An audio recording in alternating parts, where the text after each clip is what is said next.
Hello. ഇന്ന് കുറച്ച് ബാഡ്മിൻ്റനെ കാര്യം പറ്റി പറയാമെന്ന് വിചാരിക്കുന്നു. ഞാൻ എൻ്റെ കൊച്ചുമക്കളെ വിസിറ്റ് ചെയ്യാൻ അബുദാബിയിൽ എത്തിയിട്ടുണ്ട്. അപ്പോൾ ഇവിടെ കൊച്ചുമോള് ഒരു അക്കാഡമിയിൽ ചേർന്നിട്ടുണ്ട്. ഇപ്പോൾ അവർക്ക് വെക്കേഷനാണ്. അപ്പോൾ അവിടെ ഞാനും പോവുകയുണ്ടായിരുന്നു. ട്രെയിനിങ് നടക്കുക. ഇന്തോനേഷ്യയിൽ നിന്നുള്ള കോച്ചസാണ് ട്രെയിൻ ചെയ്യുന്നത്. ഇതുപോലെ ഒരുപാട് അക്കാഡമീസ് ഇപ്പം എല്ലായിടത്തും എനിക്ക് തോന്നുന്നു വേൾഡ് വൈഡ് ഉണ്ട്. ഈവൻ കേരളത്തിലും ഒരുപാട് ബാഡ്മിൻ്റൺ അക്കാഡമീസ് ഉണ്ട്. അതിലെല്ലാം നന്നായി കളിക്കുന്ന കുട്ടികൾ, അപ്കമ്മിങ് പ്ലെയേഴ്സിനെയും കാണാൻ പറ്റിയിട്ടുണ്ട്. ഞാൻ 3-4 അക്കാഡമീസിൽ എനിക്ക് പോകാൻ പറ്റിയിട്ടുണ്ട്. അതിലെല്ലാം നല്ല പ്രോമിസിങ് യങ്സ്റ്റേഴ്സ് പ്ലെയേഴ്സ് വരുന്നുണ്ട്. അപ്പോൾ ഭാവിയിൽ എന്തായാലും നമുക്ക് ഇപ്പോഴത്തെ പോലെ തന്നെ ഇന്ത്യ ഇപ്പോൾ രാജ്യാന്തര ബാഡ്മിൻ്റൺ ചാമ്പ്യൻഷിപ്പിലൊക്കെ നന്നായി പെർഫോം ചെയ്യുന്നുണ്ട്. അതുപോലെ തന്നെ മുന്നോട്ട് പോകുന്നതാണ്. വൺ ഓഫ് ദ ടോപ്പ് 5 കൺട്രീസിൽ ഇന്ത്യ വരുന്നത് തന്നെ നമുക്ക് പിന്നെ ആശിക്കുകയല്ല, ആ രീതി കണ്ടിട്ട് അതുപോലെയാണ് പോകുന്നത്. അപ്പോൾ ഈ അക്കാഡമീസിലെല്ലാം പോയി കഴിഞ്ഞപ്പോൾ കുറേ കുട്ടികൾ അത് കണ്ടിന്യൂ ചെയ്യും. ഈ സമ്മർ ക്യാമ്പിൽ നിന്ന് സ്റ്റാർട്ട് ചെയ്തിട്ട് കുറച്ച് പേര് അത് പൊഴിഞ്ഞു പോകും. അപ്പോൾ ഈ അങ്ങനെയുള്ളവരോട് എനിക്ക് പേരൻസിനോട് പറയാനുള്ളത്, നിങ്ങൾ കുട്ടികളെ കൊണ്ട് ചേർക്കുക. അവരുടെ ഏത് ഗെയിമിനാണ് അഭിരുചി, അവർക്കിഷ്ടം, അതിനെ പിന്നെ അവരെ കണ്ടിന്യൂ ചെയ്യാൻ അനുവദിക്കുക. കാര്യം ബാഡ്മിൻ്റനെ പറ്റി പറയുകയാണെങ്കിൽ it's a very tough game. എല്ലാ ഗെയിംസും ടഫാണ്. കൂടുതൽ എനിക്ക് ബാഡ്മിൻ്റൺ അറിയുന്നുണ്ട്. Because once upon a time I was a badminton player ആയതുകൊണ്ട് എനിക്ക് ബാഡ്മിൻ്റനെ പറ്റി പറയുകയാണെങ്കിൽ വെരി ടഫ് ഗെയിം. ഒരുപാട് ഹാർഡ് വർക്ക് വേണം, ഒരുപാട് മോട്ടിവേഷൻ വേണം, സ്ട്രെസ്സ് വേണം, മണി വേണം. വളരെ ഒരു എക്സ്പെൻസീവ് ഗെയിമാണ് ബാഡ്മിൻ്റൺ. അൺലൈക്ക് ചിലപ്പോൾ മറ്റുള്ള സ്പോർട്സ്, ഞാൻ പേരെടുത്ത് പറയുന്നില്ല, പക്ഷേ ഈ റാക്കറ്റ് ഗെയിംസിന് പൊതുവേ ഇച്ചിരി ലൈക്ക് ടെന്നീസ്, സ്ക്വാഷൊക്കെ ഇച്ചിരി എക്സ്പെൻസീവ് ഗെയിംസാണ് ബാഡ്മിൻ്റന്. കാര്യം നമുക്ക് ഈ കോർട്ട്, ഒരു ഫുൾ സെറ്റപ്പ് കോർട്ട് വേണം, പിന്നെ നല്ല നല്ല റാക്കറ്റ്സ് വേണം, അതിനനുസരിച്ച് ഷട്ടിൽ കോക്സ് വേണം, പിന്നെ ബാക്കിയുള്ള എല്ലാ കാര്യത്തിനും, എക്വിപ്മെൻസിനും എല്ലാത്തിനും വളരെയധികം പൈസ ചിലവാകുന്ന കാര്യം.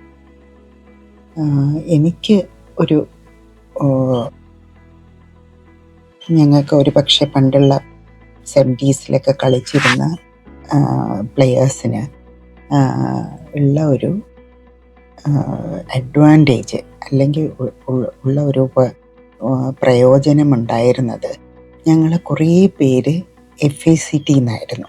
ഞാൻ റാൽബെ ഉദ്യോഗമണ്ഡൽ എന്ന് പറഞ്ഞ ഒരു FACT എന്ന് പറഞ്ഞ കമ്പനി, സെൻട്രൽ ഗവൺമെൻറ് കമ്പനി, എല്ലാവർക്കും അറിയാമായിരിക്കും, ഫെർട്ടിലൈസേഴ്സ് ആൻഡ് കെമിക്കൽസ് ലിമിറ്റഡ്. അപ്പോൾ അങ്ങനെയുള്ള ഒരു കമ്പനി, അവിടെ ഒരു ഇൻഡസ്ട്രിയൽ ഏരിയ ഉണ്ടായിരുന്നു, ഉദ്യോഗമണ്ഡൽ എന്ന് പറഞ്ഞ. അവിടെ വളരെയധികം സൗകര്യം പണ്ടേ തുടങ്ങി. ഈ അവസരത്തിൽ ഞാൻ ശ്രീ MKK നായരെ ഹൃദയപൂർവ്വം സ്മരിക്കുന്നു. കാര്യം വളരെയധികം ഫെസിലിറ്റീസ് ഉണ്ടായിരുന്നു ബാഡ്മിൻ്റന്. ഞങ്ങൾക്ക് ഉദ്യോഗമണ്ഡൽ ക്ലബ്ബ് ഉണ്ടായിരുന്നു, അവിടെ 3-4 കോർട്ട് ഉണ്ടായിരുന്നു. പിന്നെ FSA club, fact sports association club ഉണ്ടായിരുന്നു, അവിടെയും 1-2 കോർട്ടൊക്കെ ഉണ്ടായിരുന്നു. അപ്പോൾ ഇവിടെ ഞങ്ങൾക്ക് കളിക്കാൻ എല്ലാം ഫ്രീ ആയിരുന്നു, കളിക്കാൻ പോകാൻ പറ്റുമായിരുന്നു. അപ്പോൾ കോർട്ടുണ്ടായിരുന്നു. പിന്നെ ഷട്ടിൽ കോക്ക് അന്നും ഇന്നും എക്സ്പെൻസീവാണ്. എനിക്ക് തോന്നുന്നു ഇപ്പോൾ ഒരു ഷട്ടിൽ കോക്കിന് ഒരെണ്ണത്തിന് 250 രൂപയാണ്. അപ്പോൾ അവിടെ ഞങ്ങൾക്ക് ഇതെല്ലാം ഫ്രീ ആയിരുന്നു. അപ്പോൾ അതുകൊണ്ടായിരിക്കും നമുക്ക് കളിക്കാനൊരു സൗകര്യം കിട്ടിയപ്പോൾ ഞങ്ങൾ കുറേ പേര് നല്ല നിലയിൽ കളിക്കാൻ പറ്റി. ഈവൻ നാഷണൽ ലെവലിൽ ഒരുമാതിരി കളിച്ചിരുന്ന എല്ലാവരും നാഷണൽ പ്ലെയേഴ്സായിരുന്നു. To name a few. Koshy മുതലാളി, Sudha Raveendran, Susha Raveendran, Susan John, Susan Jose, പിന്നെ സുജാത മാത്യൂസ്, പിന്നെ മെയിൽസിൽ ജോൺ ഓഫ് മാത, തുളസി, ലേറ്റ് നിസി, ബോസ് നയനാൻ, ഒരുപാട്, സൂസി ജോൺ, പിന്നെ Jessy Philip, Jaya Philip, Noreen Padua, ഒരുപാട്, എഡ്വിൻ പാതുവ, ഒരുപാട് പേരുണ്ടായിരുന്നു. കുറേ പേര് പ്രൊഫഷണൽസ് ആയിട്ടുണ്ട്, കുറേ പേര് ദേ കണ്ടിന്യൂഡ്. സുമി, നേപു, ഇവരൊക്കെ വെൽ പ്ലേസ്ഡ് എബ്രോഡ്. അപ്പം അങ്ങനെ ഒരു സൗകര്യം FACT ഉണ്ടായിരുന്നു. പിന്നെ ഒരു സ്ഥലം ഉണ്ടായിരുന്നു, ശ്രീമൂല ക്ലബ്, ട്രിവാൻഡ്രം. ആൻഡ് ബീച്ചിനുള്ള ഒരു ക്ലബ്ബുണ്ടായിരുന്നു, ശംഖുമുഖത്ത്. അവിടെയൊക്കെ ആയിരുന്നു കളിച്ചു വന്നിരുന്നത്. ഒത്തിരി പേരുണ്ടായിരുന്നു ട്രിവാൻഡ്രത്ത് നിന്ന്. ദ്രോണാചാര്യ അവാർഡ് കിട്ടിയ international player U Vimalkumar, Sajith Edwin, പിന്നെ അങ്ങനെ ഒരുപാട് പേരുണ്ടായിരുന്നു, ടു നെയിം എ ഫ്യൂ. അപ്പോൾ ലത കൈലാസ്.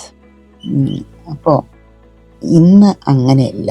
ഇന്ന് എവ്രിതിങ് ഈസ് മണി. എല്ലാത്തിനും നമ്മൾ പൈസ കൊടുത്ത് വേണം. പിന്നെ കളിക്കാൻ ഇറങ്ങുന്ന കോർട്ടിന് പൈസ കൊടുക്കണം, റാക്കറ്റ് മേടിക്കാൻ, ഷട്ടിൽ കോക്ക്, ഇവൻ ദ ഡ്രസ്.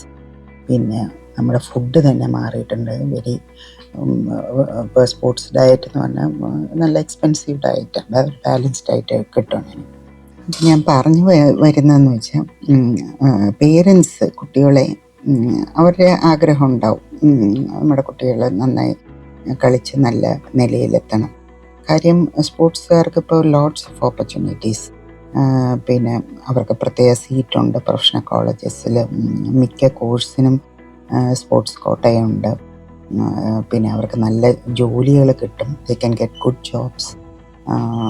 പിന്നെ സ്പോർട്സ് കോട്ടയിൽ തന്നെയുണ്ട്. അപ്പോൾ ഒത്തിരി ഓപ്പർച്യൂണിറ്റീസ് ഉള്ളപ്പോൾ നമ്മൾക്ക് ഇതെന്തായാലും ഇത് കണ്ടിന്യൂ ചെയ്യാനുള്ള ആഗ്രഹമുണ്ട്. പക്ഷെ കുട്ടികളുടെ അഭിരുചി, അതിന് എന്ന് വെച്ചാൽ ഒരു ഗെയിമിനോടൊരു പാഷൻ വേണം.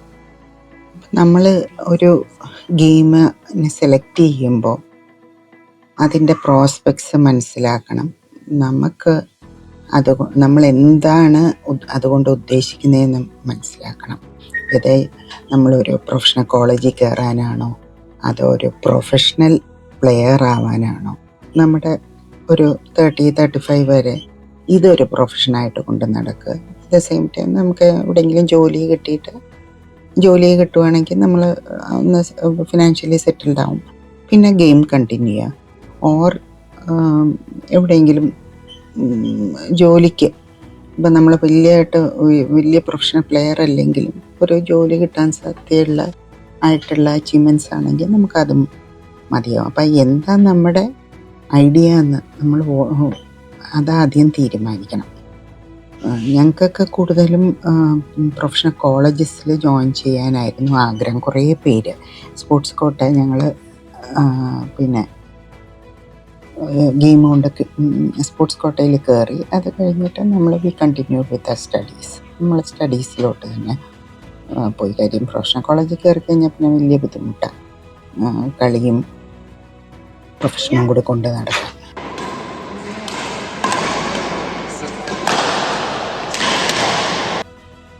ഇത് ട്രിവാൻഡ്രത്ത് വെച്ച് ഞങ്ങളുടെ 70s to 80s പ്ലെയേഴ്സ് ഒരു ഗെറ്റ് ടുഗദർ ഉണ്ടായിരുന്നു. കുറച്ച് പേരേ ഉണ്ടായിരുന്നുള്ളൂ. അപ്പോൾ അതിൽ you can see Vimal Kumar, doctor Asha, Sajith Edwin, Joy, ഇവരെല്ലാം കളിക്കുന്ന കാണാം. ഞാനിവിടെ ഒരു അക്കാഡമിയിൽ പോയപ്പോൾ ഞാൻ കുട്ടികൾ കളിക്കുന്നത് കണ്ടതിൻ്റെ ഒരു ഷോർട്സ് എടുത്തതാണ്. പിന്നെ ഞാൻ ഇപ്പോഴും ആഴ്ചയിൽ 1-2 ദിവസം ഒന്ന് ചെറുതായിട്ട് കളിക്കാൻ പോവും. പണ്ടത്തെ പോലെയൊന്നും ഓടി കളിക്കാൻ പറ്റില്ല, പക്ഷെ എന്നാലും സ്ട്രോക്സൊക്കെ കളിക്കും. ബിക്കോസ് അതൊരു പാഷനായി പറഞ്ഞ പോലെ. ബാഡ്മിൻ്റൺ കളിച്ച് നമ്മൾ അങ്ങനെ ഓൾമോസ്റ്റ് എല്ലാ പ്ലെയേഴ്സിനും അങ്ങനെയാണ്. ഗെയിമിനോടുള്ള പാഷൻ എപ്പോഴും ഉണ്ടാവും.